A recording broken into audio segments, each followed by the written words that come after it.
মা মারা গেছেন, বাবাকে বিবাহ করার সন্তানদের কোনো কর্তব্য আছে কিনা? দরকারি প্রশ্ন ভাই। বাবা কিংবা মা দুনিয়া থেকে যদি চলে যান, তাহলে সেক্ষেত্রে সন্তানদের উচিত বাবা মার সব দিক খেয়াল করা। মা মারা গেছেন, বাবা নিঃসঙ্গ হয়ে গেছেন। আমাদের সমাজের সাধারণ চিত্র হলো, সন্তানরা বাবাকে বিবাহ করানো তো পরের কথা, বাবা বিয়ে করতে চাইলেও সন্তানরা সেটার জন্য শত রকমের বাধা সৃষ্টি করে। এর চাইতে বড় স্বার্থপরতা আর কি হতে পারে?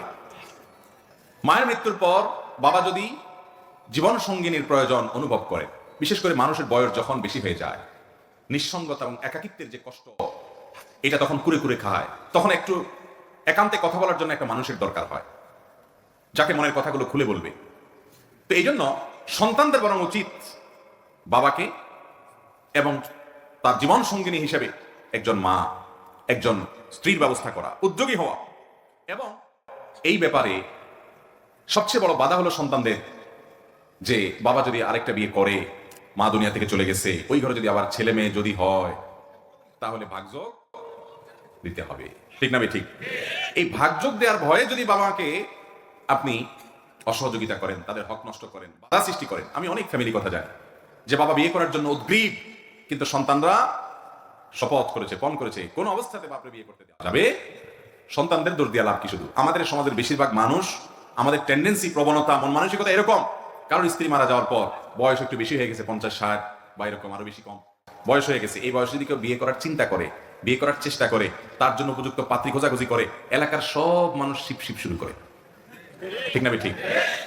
বলে কত খারাপ মানুষগুলা এই বয়সে এসে বিয়ে করার চিন্তা করতেছে।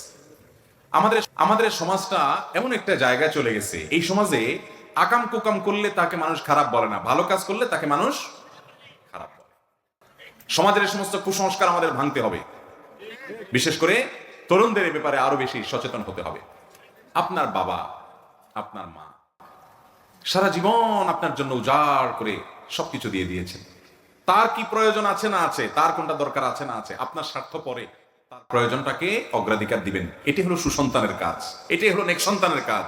বাবার যদি বিয়ে করতে আগ্রহী হন, তার যদি বাধা না থাকে, এমন কিছু বয়স হয় যে অনেক বাবা আছেন যে অন্য কিছু না, শুধুমাত্র তার শারীরিক খেদমত, বয়স হয়ে গেছে, দেখা গেল যে টয়লেটে তাকে সহযোগিতা করতে হয়, নাভের নিচে পশম পরিষ্কার করতে সহযোগিতা করতে হয়। একান্ত অনেক বিষয় আছে যেগুলোতে একজন সহযোগিতা না করলে একা একা করতে পারেন না, অন্যরা করতে পারেন না। সতর ফরজ, সতর ঢাকা ফরজ, সেটা অন্যের সামনে উন্মুক্ত করা যায় না। অন্যকে বৌমা বলেন, ছেলে মেয়ে বলেন, তারা কেউ সেটা করতে পারে না। এটা আমি তার একজন জীবন সঙ্গিনী দরকার। তো এই সময়টাতে পর্যন্ত সন্তানরা স্বার্থপরের মতো আচরণ করে, দেখেও না দেখার ভান করে, বুঝেও না বুঝার ভান করে। আছে না নাই? ভালো সন্তান সে যে বাবার স্বার্থকে প্রায়োরিটি দিবে, আর কিচ্ছু না।